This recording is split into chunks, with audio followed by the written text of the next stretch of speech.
Gubernur Kalimantan Selatan Sabiri Nur mengundurkan diri dari jabatannya pada Rabu 13 November 2024 usai statusnya sebagai tersangka dugaan suap dihapus dalam proses pra-peradilan. Sabiri Nur yang akrab disapa Paman Birin sebelumnya ditetapkan Komisi Pemberantasan Korupsi sebagai tersangka kasus dugaan korupsi proyek infrastruktur.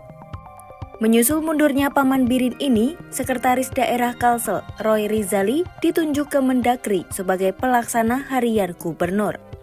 Lalu, seperti apa perjalanan kasus dugaan suap Sabiri Nur hingga akhirnya mundur dari Gubernur Kalsel?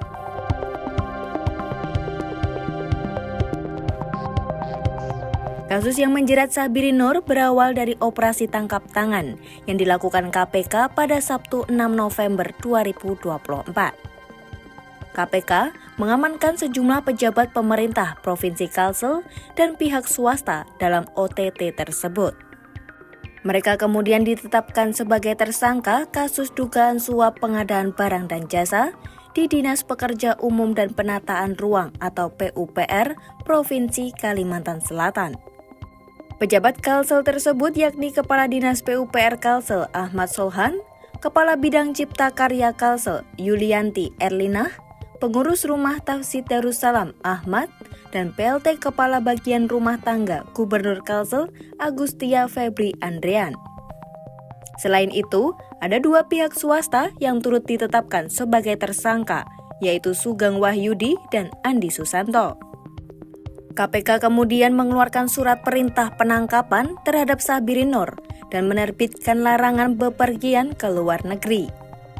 Paman Birin ditetapkan sebagai tersangka korupsi penerimaan hadiah atau janji oleh penyelenggara negara terkait proyek pembangunan di Dinas PUPR Kalsel. Paman Birin diduga menerima pembayaran sebesar 5% dari proyek tersebut.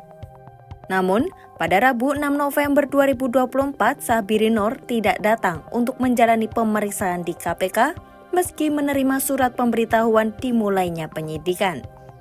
KPK pun mencari keberadaan Sabiri Nur di berbagai lokasi, sementara kuasa hukumnya Susilo mengaku tidak mengetahui keberadaan Sabirin. Paman Birin pun dinyatakan melarikan diri atau kabur.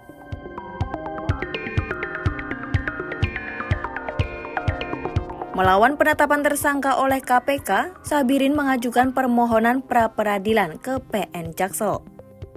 Saat mengajukan pra-peradilan, keberadaan dirinya masih belum diketahui.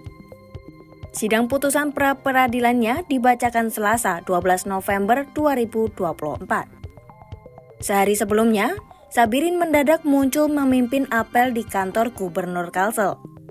Dalam putusannya, Hakim PN Jaksel Afrizal menyatakan surat perintah penyidikan penetapan tersangka Sabirin oleh KPK tidak sah dan tidak memiliki kekuatan hukum.